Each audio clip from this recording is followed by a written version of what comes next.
ये लोग घुटना टेक करके नाक रगड़ने का काम करते थे।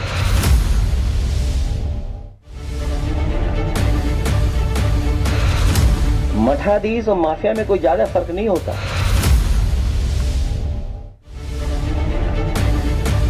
औरंगजेब की आत्मा सचमुच इनके अंदर घुस चुकी है।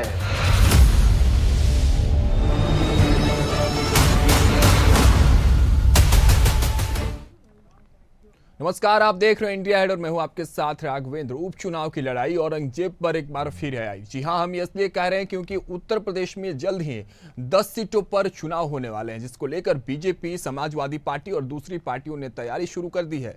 लोकसभा चुनाव 2024 में इंडी गठबंधन को उत्तर प्रदेश में मिली सफलता के बाद से यह माना जा रहा था कि समाजवादी पार्टी और कांग्रेस के बीच में यह गठबंधन 2027 के विधानसभा चुनाव तक चलेगा। पर हरियाणा में समाजवादी पार्टी और कांग्रेस के बीच गठबंधन फाइनल नहीं होने का असर उत्तर प्रदेश की 10 विधानसभा सीटों पर होने वाले उपचुनाव से जोड़कर देखा जा रहा है। लेकिन कांग्रेस फिर भी चाहती है कि यह गठबंधन हो। राजनीतिक जानकारों का कहना है कि जब उत्तर प्रदेश के उपचुनाव की घोषणा होगी तो अखिलेश यादव यहां पर अपने प्रभुत्व और समाजवादी पार्टी के वर्चस्व को आगे कर कांग्रेस पर दबाव बनाएंगे। वही उपचुनाव को लेकर बयानबाजी का दौर भी शुरू हो गया है। बीजेपी और समाजवादी पार्टी की तरफ से लगातार बयानबाजी के तीर चल रहे हैं। ये बयानबाजी इसलिए और तेज हो गई है क्योंकि उत्तर प्रदेश में जल्द उपचुनाव होने वाले हैं। कुछ दिन पहले अखिलेश यादव ने बुलडोजर कार्रवाई को लेकर सीएम योगी पर निशाना साधा था और कहा था कि मठाधीश और माफिया में कोई ज्यादा फर्क नहीं होता है। उनके इस बयान के बाद राजनीति और तेज हो गई। फिर क्या था, बीजेपी कहां पीछे रहने वाली थी। एक के बाद एक बीजेपी नेताओं के बयान आने शुरू हो गए और सबसे बड़ा हमला सीएम योगी ने बोला, जहां उन्होंने कहा कि समाजवादी पार्टी के अंदर औरंगजेब की आत्मा घुस गई है। तो चलिए आइए आपको अब सुनवाते हैं कि इन दोनों नेताओं ने क्या कुछ कहा है। प्रतिक्रिया अखिलेश यादव की और प्रतिक्रिया योगी आदित्यनाथ की।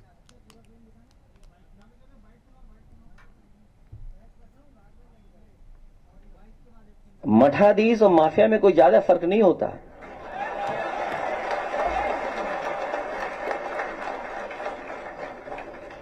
अपराधियों के सामने दुर्दांत तो माफिया और अपराधियों के सामने नाक रगड़ते थे और अपने संस्कार के अनुरूप धर्माचार्यों को ये माफिया बोलते हैं। इनकी प्रवृत्ति तो देखो, औरंगजेब की आत्मा सचमुच इनके अंदर घुस चुकी है। ये लोग घुटना टेक करके नाक रगड़ने का काम करते थे।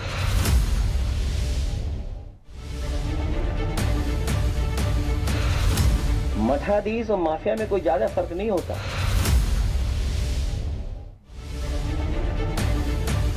औरंगजेब की आत्मा सचमुच इनके अंदर घुस चुकी है।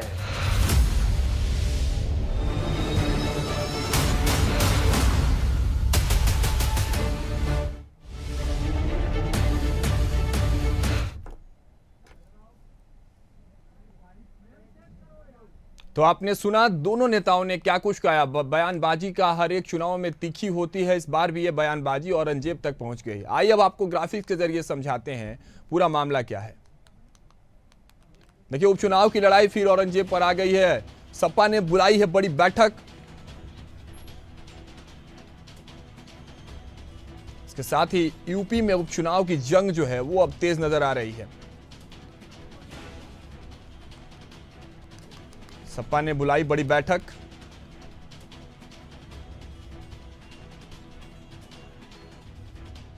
यूपी की 10 सीट पर उपचुनाव होने हैं और इसी उपचुनाव के 10 सीटों को लेकर लगातार हर पार्टी अपनी तैयारी जोरों शोरों से शुरू कर दी है।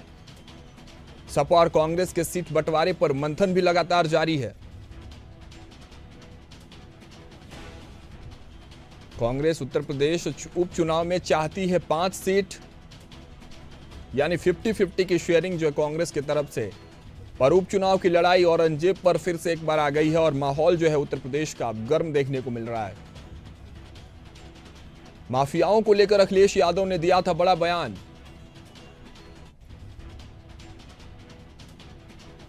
सीएम योगी ने किया जोरदार पलटवार।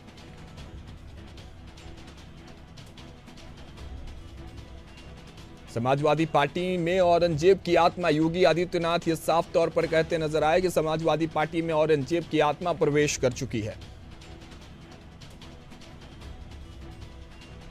तो ये उपचुनाव की लड़ाई जो है औरंगजेब पर आ गई है। क्या कुछ ये पूरा मामला था, कैसे इसकी शुरुआत हुई, ये सब हमने आपको विस्तार से बताया।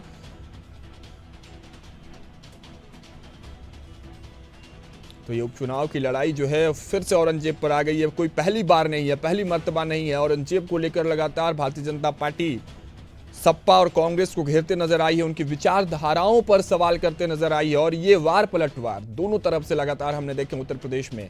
उत्तर प्रदेश की राजनीति अपने आप में एक अलग पहचान रखती है, क्योंकि कहते हैं उत्तर प्रदेश से ही होकर रास्ता केंद्र की कुर्सी तक जाता है। लेकिन इस बीच बातचीत हुई, वार पलटवार हुए, दंगों का जिक्र हुआ, दोनों पार्टियां एक दूसरे पर दंगों को लेकर आरोप प्रत्यारोप लगाती रहीं। इसी बीच मठाधीशों को, धर्माचार्यों को माफिया कह गए अखिलेश यादव, जिसके पलटवार में योगी आदित्यनाथ ने कहा कि समाजवादी पार्टी में औरंगजेब की आत्मा घुस गई है।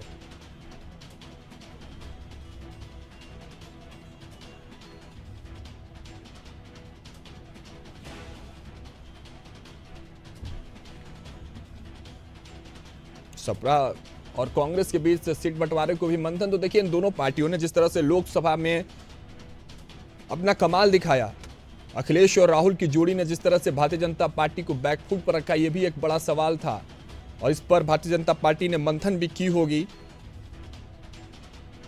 लेकिन इसी बीच योगी ने अखिलेश और राहुल को भस्मासुर भी बता दिया है।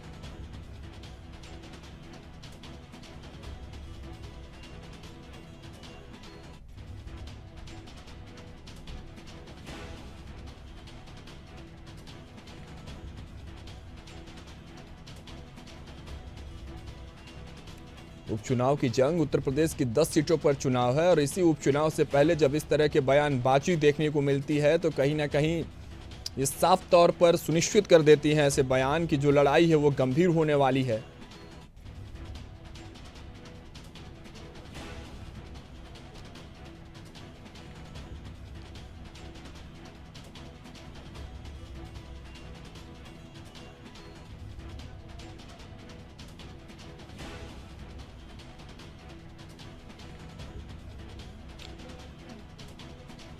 उत्तर प्रदेश और उत्तर प्रदेश में 10 सीटों पर उपचुनाव और इस उपचुनाव से पहले बयानों का दौर लगातार जारी है। अखिलेश यादव ने भी बयान दिए, योगी आदित्यनाथ ने भी बयान दिए। अब इन दोनों बयानों के बीच जो सबसे बड़ी बात रही, एक तरफ धर्माचार्यों को माफिया कहा गया तो दूसरी तरफ ये कहा गया कि समाजवादी पार्टी में औरंगजेब की आत्मा घुस गई है।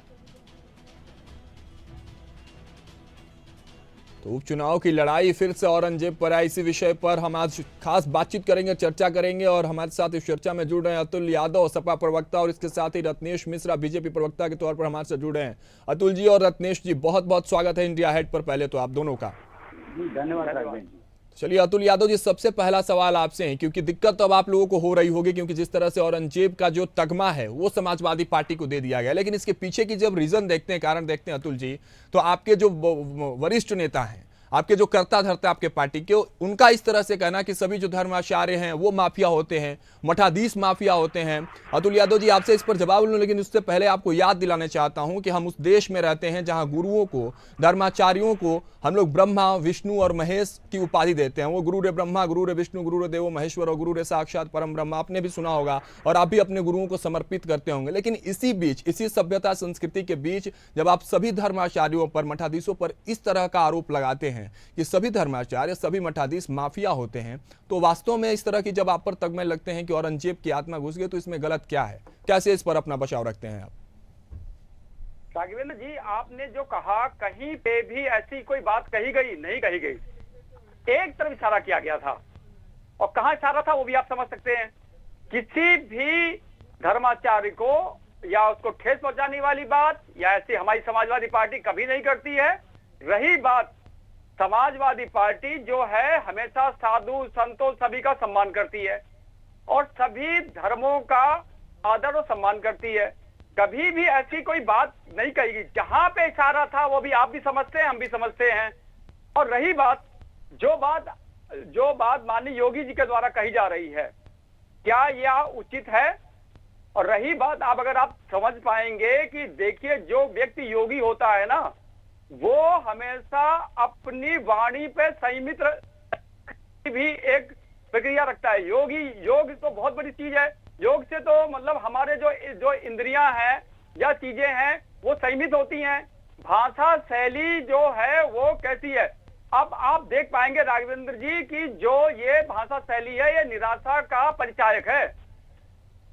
और ये आशा और ये भाषा शैली आशा का परिचायक है। अतुल जी, आप कह रहे हैं कि ठीक है इशारा एक तरफ था। अगर मैं आपसे कह दूं या भारतीय जनता पार्टी या कोई अन्य पार्टी आप पर यह सवाल कर दे कि समाजवादी पार्टी के सभी नेता गुंडे हैं, दंगाई फैलाने वाले हैं, तो इस पर आपका क्या आरोप होगा? और फिर भारतीय जनता पार्टी आकर कहे, एक मिनट, मैं आरोप नहीं लगा रहा हूं, मेरा सवाल सुन लीजिए। फिर उसके बाद भारतीय जनता पार्टी बीच बचाव में और कहे कि मेरा इशारा एक तरफ था। अखिलेश यादव ने साफ तौर पर कहा है अतुल जी कि सभी, मेरी बात सुन लेंगे आप, सभी सब नहीं बोला है, अब चला दीजिए।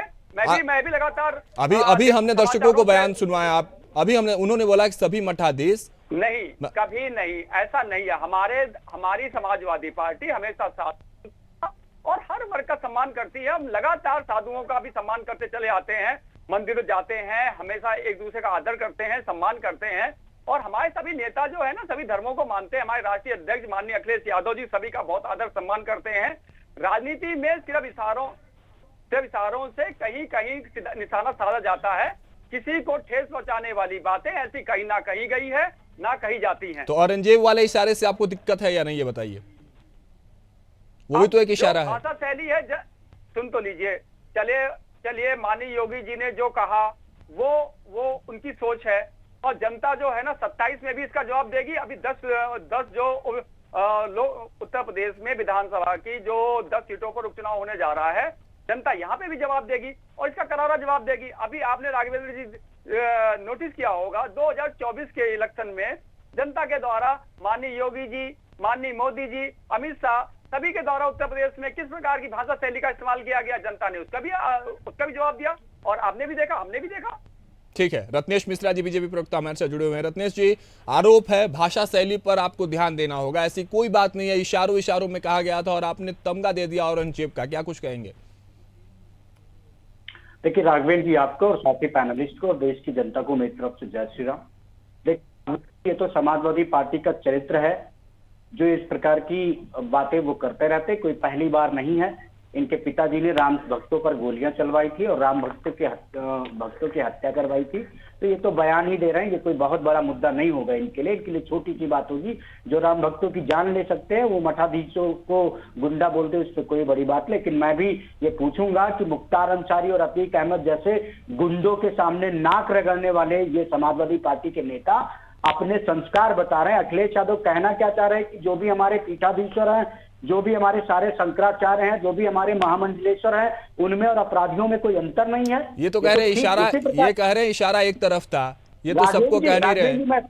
राघवेंद्र जी मैं उसी को कह दूं, माननीय योगी आदित्यनाथ जी मुख्यमंत्री होने के साथ साथ हमारे गोरक्ष पीठाधीश्वर हैं, सनातन धर्म के धर्म गुरुओं में हायरार्की में चौथे नंबर पर आते हैं वो।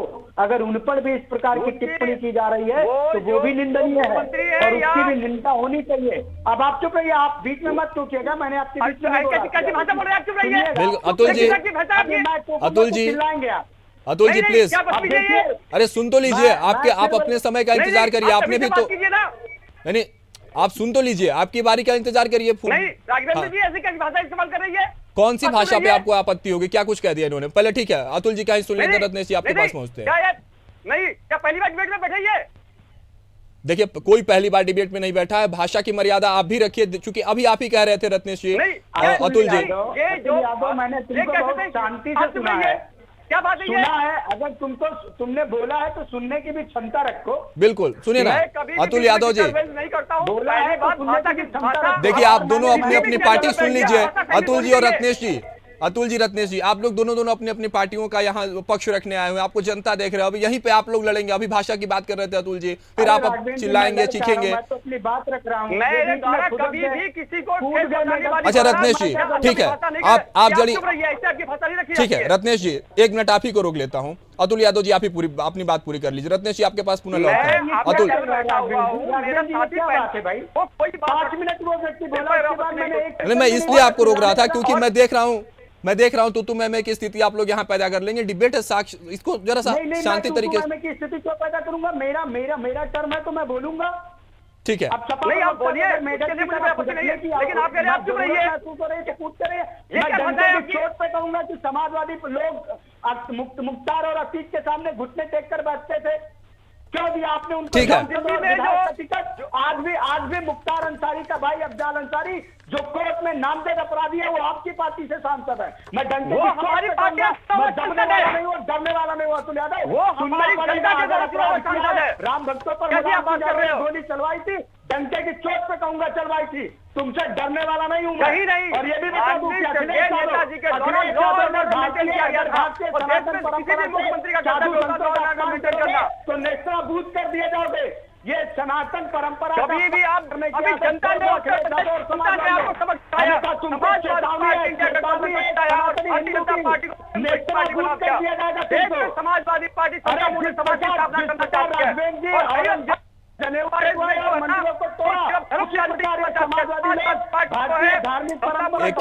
एक एक करके बोलिए। सुनिए, मैं दोनों को शांत करना चाहता हूं। प्लीज गरिमा रखिए, डिबेट की गरिमा रखिए, अपनी पार्टी की गरिमा रखिए और इस विषय की गरिमा रखिए।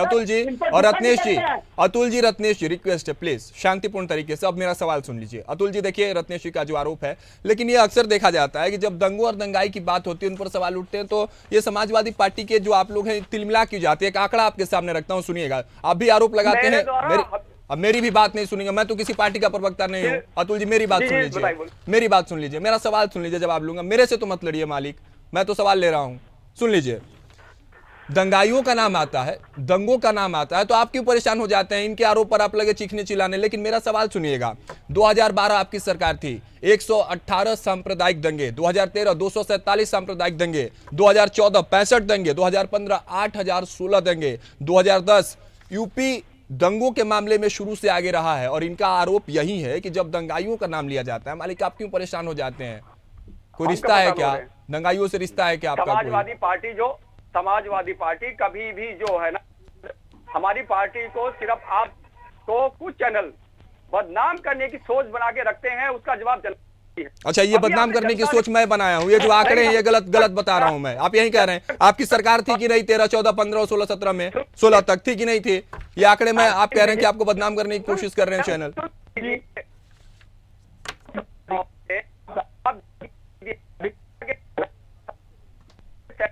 इतना चिल्ला दिया अतुल साहब ने कि इनकी आवाज ही कट के अब आने लगी।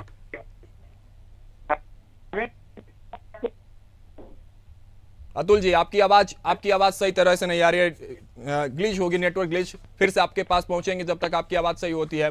हालांकि रत्नेश मिश्रा जी आपका रुख करते हैं। देखिए, ऐसा नहीं है कि जो मैंने लिस्ट गिनवाया है 2012 से लेकर 2016 तक, देखिए दंगों का आंकड़ा वाकई बैलेंस करने की कोशिश सरकार को करनी चाहिए। लेकिन जो पहले था, जो अब की स्थिति है, आप जिस तरह से बात कर रहे थे, नाक रगड़ने की बात कर रहे थे, ये तो आरोप प्रत्यारोप की बात होती है। लेकिन आपकी भी सरकार में 2016 के बाद भी तस्वीरें उस तरह से साफ तौर पर सही नहीं हो पाई हैं। इसकी क्या जिम्मेदारी आप ले रहे हैं? देखिए राघवेंद्र जी, 2023 का एनसीआरबी का डेटा है जिसमें उत्तर प्रदेश में डकैती के मामलों में 85% की कमी, लूट के मामलों में 70%, हत्या के मामलों में 45% की कमी और बलात्कार जैसे जघन्य अपराध के मामलों में 36% की कमी आएगी। ये एनसीआरबी का डेटा है, हमारा डेटा नहीं है। और अब बता दें, समाजवादी पार्टी के जो प्रवक्ता चीख चिल्ला रहे थे, मैं एक अभी का उदाहरण दे देता हूं। राधा मोहन अग्रवाल जी भारतीय जनता पार्टी के विधायक हुआ करते थे और मई 2016 में विधानसभा के सत्र में उन्होंने एक सवाल पूछा था, जिसका जवाब देते हुए इनके मंत्री आजम खान ने कहा कि 4 साल के कार्यकाल में समाजवादी पार्टी के पुलिस वालों के ऊपर 1044 हमले हुए। पुलिस वालों के ऊपर 1044 हमले हुए। तो जिनकी सरकारों में पुलिस स्वयं नहीं सुरक्षित रहती थी, एसपी मुकुल द्विवेदी की हत्या इनकी सरकार में हो गई, एसओ संतोष यादव की हत्या इनकी सरकार में हो गई, डीएसपी जियाउल हक की हत्या इनकी सरकार में हो गई। वो लोग आके कहते हैं कि कानून व्यवस्था खराब है, हमारे यहाँ एक ही अपराध है, पुलिस वालों पर गोली चलाई, हमने उस अपराधी के पूरे कुनबे को ही निपटा दिया। आज उस अपराधी के घर में ना दिया है, ना तेल है, ना बाती है। ठीक है, हम अपराध से निपटते हैं। एक बिंदु और मैं कहूंगा, जल्दी से हाँ राजेंद्र जी, मैं अपनी बात को कंप्लीट कर लूं। बिल्कुल। मैं कहूंगा कि अतीक और मुख्तार जैसे दुर्दांत अपराधियों के रगड़ने वाले ये समाजवादी अपने संस्कार के स्वरूप ये बातें करते हैं। और अखिलेश यादव जी क्या कहना चाह रहे हैं कि हमारे पीठाधीश्वर, हमारे शंकराचार्य, हमारे महामंडलेश्वर और दुर्दांत अपराधियों में कोई अंतर नहीं है। अरे जिस प्रकार औरंगजेब ने जनेऊ जलवाए, मंदिरों को तोड़ा, ठीक उसी प्रकार ये समाजवादी पार्टी शुरू से लेकर राम भक्तों की हत्या कराने से लेकर आज हमारे धार्मिक गुरुओं को अपमानित करने का काम करती है। और अगर ये इशारा माननीय योगी आदित्यनाथ की तरफ भी था तो वो भी हमारे गोरक्ष पीठाधीश्वर हैं, वो मुख्यमंत्री बाद में है, वो हमारे धार्मिक गुरु पहले हैं। सनातन धर्म की साधु परंपरा में वो चौथे नंबर पर आते हैं। अगर उनके लिए इस प्रकार की भाषा का प्रयोग किया जाता है तो वो निंदनीय है और वो साधु संतों का अपमान है। अखिलेश यादव को यह भी समझना चाहिए कि वो एक मुख्यमंत्री होने के साथ साथ धर्म गुरु भी हैं और एक पीठाधीश्वर हैं। और हमारे पीठाधीश्वरों के खिलाफ अगर ऐसी बयानबाजी करोगे तो उसका तुमको बहुत बुरा परिणाम झेलना होगा। चुनाव में तुम 10 में से क्या कहते हो, 0 सीटें भी नहीं आने वाली। वो तो जनता तय करेगी रत्नेश जी, वो तो जनता तय करेगी किसको 0 और किसको 10 मिलने वाले। अतुल यादव जी एक बार फिर हमारे साथ जुड़ चुके हैं। अतुल जी देखिए, संस्कारों की परिभाषा पर सवाल है। ये कह रहे हैं कि ये आपके संस्कार बयां कर रहे थे और आप पहले जिस पर जवाब दे रहे थे पहले उस पर जवाब दे, फिर इस संस्कारों की परिभाषा पर सवाल मेरा ये था कि जब दंगों और दंगाइयों की बात होती है तो समाजवादी पार्टी तिलमिला क्यों जाती है, क्या कनेक्शन है? अतुल जी, समाजवादी पार्टी समतामूलक समाज की बात करती है। समाजवादी पार्टी जो है समाज में विकास की बात करती है। समाजवादी पार्टी जो है स्कूलों की बात करती है, चिकित्सा की बात करती है। अभी आपने देखा होगा समाजवादी पार्टी द्वारा देश का संविधान बचाने के लिए और अर्थव्यवस्था बचाने के लिए जो है जनता के द्वारा समाजवादी पार्टी को समर्थन दिया गया और लोकसभा में 33 सांसद हमारे चुने गए। और रही बात, समाजवादी पार्टी कभी धर्म की राजनीति नहीं करती है, सभी धर्मों का समाजवादी पार्टी सम्मान करती है, सभी का आदर। और रही बात, इसीलिए आपने कह दिया कि मठाधीश माफिया होते हैं, यही सम्मान है आपका?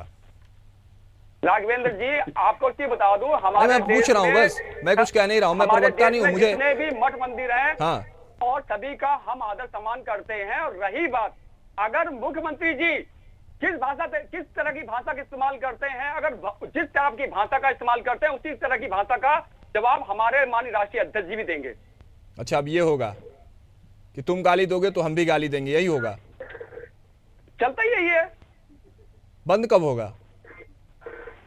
जनता बंद करेगी, जनता जो सबक सिखाएगी, जनता जो है ना समाजवादी पार्टी को जिताएगी, भारतीय जनता पार्टी को घर बैठाएगी। मतलब आप क्या कहना चाहते हैं? अतुल यादव जी, कभी कभी समझ में नहीं आता, आप लोग जनता पर सब कुछ छोड़ देते हैं। तो जनता ने ही विधानसभा में भी और लोकसभा में भी भारतीय जनता पार्टी को कुर्सी पर बिठा दिया। जब जनता राघवेंद्र जी आप बता दीजिए, हम तो उत्तर प्रदेश में लड़े ना अकेले।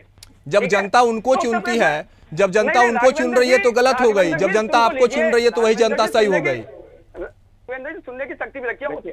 अरे मैं तो बिल्कुल सुनूंगा सर, मैं सुनने के लिए बैठा हूँ। नहीं, उत्तर प्रदेश सबसे बड़ी पार्टी है लोकसभा में कि भारतीय जनता पार्टी, इसका जवाब दे दीजिए।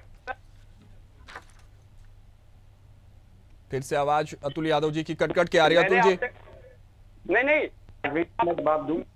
हाँ, जवाब लेते हैं आपसे। रत्नेश मिश्रा जी आप तक पहुंचते हैं, इनको खत्म कर लेने देते हैं। नहीं आ रही आवाज, ठीक है। रत्नेश मिश्रा जी आप बताइए क्या कुछ कह रहे थे इस पर? रत्नेश मिश्रा जी आप तक आवाज पहुंच रही है मेरी?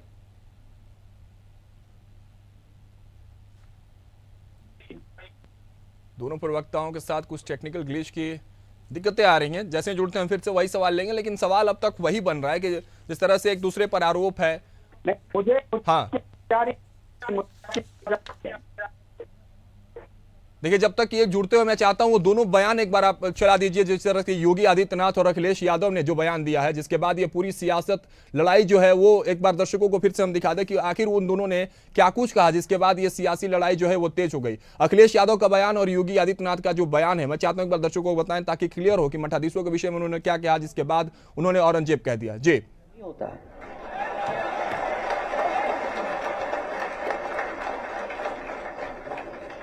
अपराधियों के सामने, दुर्दांत माफिया और अपराधियों के सामने नाक रगड़ते थे और अपने संस्कार के अनुरूप धर्माचार्यों को ये माफिया बोलते हैं। इनकी प्रवृत्ति तो देखो, औरंगजेब की आत्मा सचमुच इनके अंदर घुस चुकी है। ठीक है, रत्नेश मिश्रा जी क्या कह रहे थे? हमने एक बार फिर से दर्शकों को बाइट सुनवा दी। हमारे साथ जुड़ चुके हैं रत्नेश मिश्रा जी, एक बार पुनः क्या कह रहे थे बताइए। जी राघवेंद्र जी, समाजवादी पार्टी के नेता ने, प्रवक्ता ने समतामूलक समाज की बात की, तो इनका समतामूलक समाज जानते हैं राघवेंद्र भाई? कैसा है, बड़ी हंसी आएगी आपको। इनका समतामूलक समाज है, राष्ट्रीय अध्यक्ष स्वयं सांसद है, राष्ट्रीय अध्यक्ष के चाचा सांसद है, राष्ट्रीय अध्यक्ष के चाचा विधायक है, राष्ट्रीय अध्यक्ष के चाचा का लड़का सांसद है, राष्ट्रीय अध्यक्ष के दादा का नाती सांसद है, राष्ट्रीय अध्यक्ष की पत्नी स्वयं सांसद है। ये तो इनका समतामूलक समाज हो गया। और ये जो पीडीए लेके चले हैं, ये तो पिछड़ा हो गया, सारा परिवार ही है। दलित पे आ जाते हैं, इनको जब राज्यसभा भेजना होता है तो कोई दलित नहीं मिलता, इनको मिलती है जया अमिताभ बच्चन, जो इनकी पार्टी को अच्छा खासा पैसा देती है और राज्यसभा चली जाती है। अब अल्पसंख्यक पे आ जाते हैं इनके। अल्पसंख्यक में इन्होंने केवल मुस्लिमों से वोट लिया, ना तो आज तक कोई एक सीएम बनाया, ना कोई डिप्टी सीएम बनाया। और हमारे ऊपर जब ये आरोप लगाते हैं कि हम पिछड़े दलित की राजनीति नहीं करते, तो बाबूलाल मरांडी को हमने सीएम बनाया, मोहन यादव को हमने सीएम बनाया, शिवराज सिंह चौहान को हमने सीएम बनाया, साव जी को हमने सीएम बनाया, उमा भारती को हमने सीएम बनाया, केशव प्रसाद मौर्य को हमने डिप्टी सीएम बनाया, रामचंद्र राजभर को हमने मंत्री बनाया, संजय निषाद को हमने मंत्री बनाया, भूपेंद्र यादव को हमने मंत्री बनाया। लिस्ट है। अब आ जाते हैं इनके आरक्षण वाले पे। राजवीर भाई, इस देश में एससी और एसटी के आरक्षण को केवल 2 बार खत्म किया गया, एक बार जामिया मिलिया इस्लामिया से और एक बार अलीगढ़ मुस्लिम यूनिवर्सिटी से। और दोनों बार केंद्र में कांग्रेस की सरकार थी, जब 93वां संविधान संशोधन करके यहां से आरक्षण को समाप्त किया गया दोनों संस्थानों से। आज उसी कांग्रेस के साथ समाजवादी पार्टी खड़ी है, उसी के साथ लोकसभा का चुनाव लड़ती है और उसी के साथ सरकार बनाने का प्रयास करती है। अब ये बताए कि ये उस कांग्रेस के साथ क्यों खड़े हैं? पूछेंगे, इनसे सवाल वो लेंगे। संविधान बिल्कुल करके जामिया मिलिया और अलीगढ़ मुस्लिम यूनिवर्सिटी से। रत्नेश जी, सवाल लेकिन इन सबके बीच, ठीक है, नीति और नियति के बीच एक सवाल इनका ये था कि भाषा की मर्यादा तो कम से कम रखनी चाहिए ना। योगी आदित्यनाथ भी कभी बोलते बोलते ऐसी बहुत सारी बातें कह जाते हैं, जैसे उन्होंने कह दिया था राहुल और अखिलेश को भस्मासुर बता दिया था, इन दोनों की जोड़ी को। लेकिन आप भूलिए मत, इन्हीं दोनों जोड़ियों ने, राहुल और अखिलेश की जोड़ी ने लोकसभा में आपको बहुत परेशान किया था उत्तर प्रदेश के अंदर। देखिए राघवेंद्र जी, मैं सिविल सेवा परीक्षा की तैयारी करता था, तो मैंने वहां एक चीज सीखी है कि अगर आप प्रीलिम्स क्वालिफाई हो गए, आप मेंस क्वालिफाई हो गए, लेकिन अगर आप इंटरव्यू में डिस्क्वालीफाई हो गए तो रिजल्ट 0 रहा। आपको फिर से प्रीलिम्स से स्टार्ट करना पड़ेगा। अतुल जी, इसके बाद पहुंचते हैं आप तक। समाजवादी पार्टी और कांग्रेस प्रीलिम्स और मेंस को क्वालिफाई हो गए, लेकिन इंटरव्यू में बेचारे फेल हो गए। इंटरव्यू पास करके आज भी लार्जेस्ट पार्टी के तौर पर भारतीय जनता पार्टी है। और ये लोग जो हमारे ऊपर आरोप लगाते हैं कि हमें पूर्ण बहुमत नहीं है, तो हमारा जो प्री पोल अलायंस था एनडीए, उसको पूर्ण बहुमत है। और इनका जो इंडिया अतुल यादव जी, वो 200 काफी देर से खामोश हैं आप, मैं चाहता हूं खामोशी तोड़िए और जवाब दीजिए। अतुल यादव जी, अतुल यादव जी, उत्तर प्रदेश में अयोध्या के विषय में पता है रत्नेश मिश्रा जी?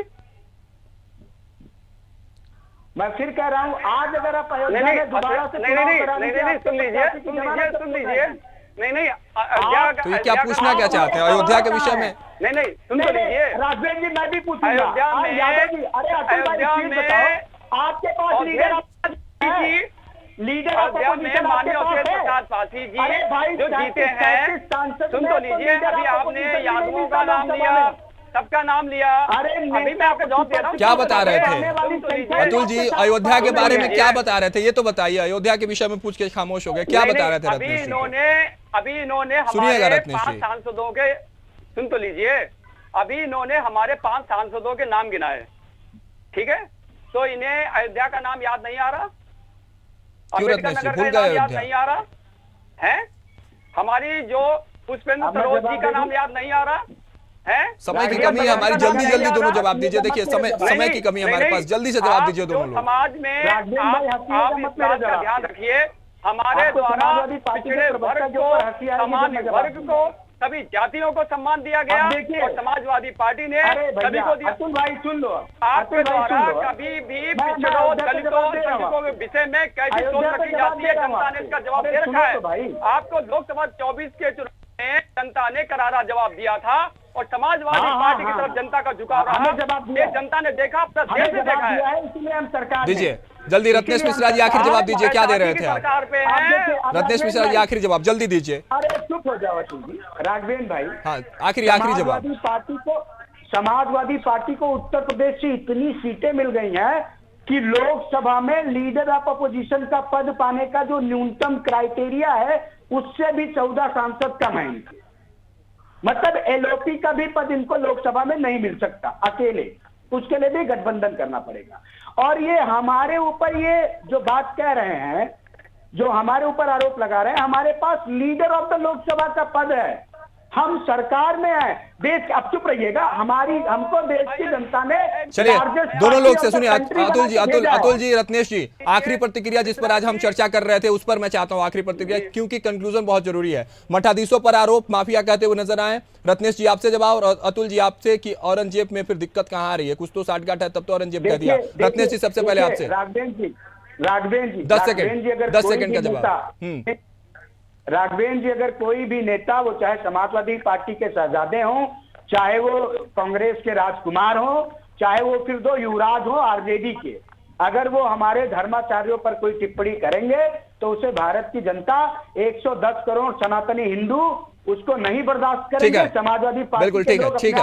अतुल यादव जी आपकी प्रतिक्रिया, आखिरी प्रतिक्रिया अतुल जी आपसे। सनातनी हिंदू नहीं माननीय योगी जी के द्वारा, माननीय योगी जी के द्वारा जो जिस टाइप की भाषा शैली का इस्तेमाल किया जाता है वह अनुचित है, वह लोकतांत्रिक नहीं है। और समाज में ना समाजवादी पार्टी एक बड़ी, लेकिन आप भी तो कह रहे हैं कि ईंट का जवाब पत्थर से देंगे। इस पर प्रतिक्रिया चाहता हूँ। ईंट का जवाब आप पत्थर से देंगे, उधर से गाली तो आप भी गाली, यही तो आप कह रहे थे। ये जो समय की विडंबना है, क्या कर सकते हो आप? जब कोई भी व्यक्तित्व, अगर आपने देखा होगा, स्वागत का जवाब स्वागत में दिया जाता है, ठीक है। एक इस समय जो आपने देखा होगा, हमारे माननीय राष्ट्रीय अध्यक्ष जी कभी भी गलत सलत नहीं बोलते हैं। हमारे माननीय राष्ट्रीय अध्यक्ष जी को हर कोई सम्मान चलिए करता है। ठीक है। इसी विचारधारा की लड़ाई पर इस चर्चा को यही समाप्त करते हैं। अतुल यादव जी आपका बहुत बहुत धन्यवाद हमारे साथ जुड़ने के लिए। रत्नेश मिश्रा जी आपका भी बहुत बहुत धन्यवाद हमारे साथ जुड़ने के लिए। तो देखिए जिस तरह से दोनों प्रवक्ताओं को हमने सुना और इससे साफ तौर पर जो लड़ाई थी औरंगजेब पर जो वापस फिर से चली आई है, एक तरफ मठाधीश को माफिया बताया गया है तो दूसरी तरफ ये कह दिया गया कि समाजवादी पार्टी में औरंगजेब की आत्मा घुस गई है। हालांकि अब इस पर सियासत तेज हो रही है और होने भी चाहिए, क्योंकि सामने उपचुनाव है, 10 सीटों पर उपचुनाव है और इस उपचुनाव से पहले ऐसा माहौल उत्तर प्रदेश में लाजिम है। ये कोई पहली बार नहीं कि औरंगजेब का जिक्र हुआ है उपचुनाव में या चुनाव में, लेकिन अब देखना यह होगा कि जब इन 10 सीटों पर उपचुनाव होता है तो कौन किस पर भारी होता है। क्या ये मठाधीश वाली जो एक तरफ पक्ष है वो भारी नजर आएगी, या जिस पर यह आरोप है कि औरंगजेब की आत्मा घुस गई है, आत्मा वाली जो पार्टी है वो भारी बहुमत से आगे नजर आएगी। फिलहाल इस चर्चा में मेरे साथ इतना ही। आप देश दुनिया के तमाम अपडेट्स और खबरों के लिए बने रहे इंडिया हाइट के साथ। मुझे दीजिए इजाजत, नमस्कार।